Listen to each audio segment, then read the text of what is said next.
మేనంతా పూసుకొని చేలల్లో శలకల్లోని పచ్చని పైరుపాటని తన బ్రతుకు బాటగా మార్చుకొని దేశ ప్రగతికి బాటలు వేసి గిట్టుబాటుల ఆటుపోటుల్లో దారి తప్పిన బాటసారిని ఏమంటారు? దేశ వెన్నెముకంటారా? ప్రపంచీకరణ వేటగాడి వేటుబడ్డ రెక్కలిరిగిన సేద్యపు పక్షి అని అంటారా?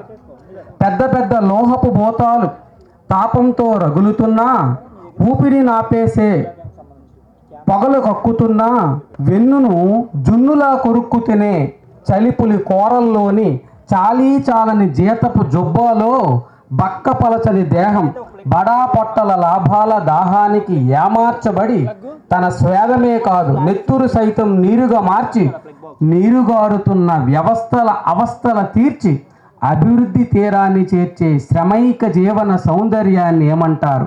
దేశ ప్రగతి రథచక్రం అంటారా? గతి తప్పి కార్పొరేటు కేటుగాళ్ళ కారు కింద పడి మూలన పడ్డ 3 చక్రాల బండిని అంటారా? చట్టాల పట్టాల కింద నలిగి అస్తిత్వాన్ని కోల్పోయిన అట్టెసరు జీవితం అంటారా? ఏమంటారు?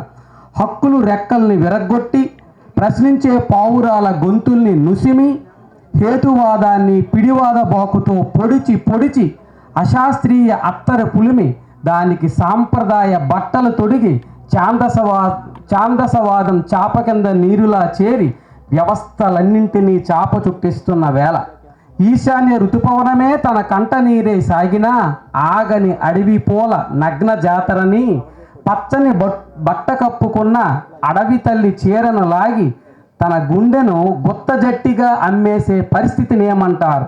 వాచాలత్వం, మతతత్వం, కపటత్వం నీలో నాలోనున్న మానవత్వాన్ని మన ప్రమేయం లేకుండా ఎప్పుడో మింగేసిన పరిస్థితిని ఏమంటారు?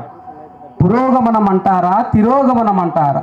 మింటునంటూ ధరలు నేలకేసి బాదుతున్న వేళ బుల్డోజర్ల కింద నలిగిన బ్రతుకులు రక్తమోడుతున్న వేళ రాత్రికి రాత్రే నల్ల చట్టాలు బడాబాబులతో బాబాలు సాక్షిగా చట్టపట్టాలేసుకున్న వేళ మిథ్యా దేశభక్తి అని అరిచిందో గలం మరో క్షణంలో దేశద్రోహి ముద్దరేసి ఎన్కౌంటర్లో నింగికెగిసిన ప్రాణం ఉదయాన్నే మరో సూర్యుడై పొడిచి ఎర్ర జెండాగా రెపరెపలాడి హక్కులకై మళ్ళీ నిలబడింది.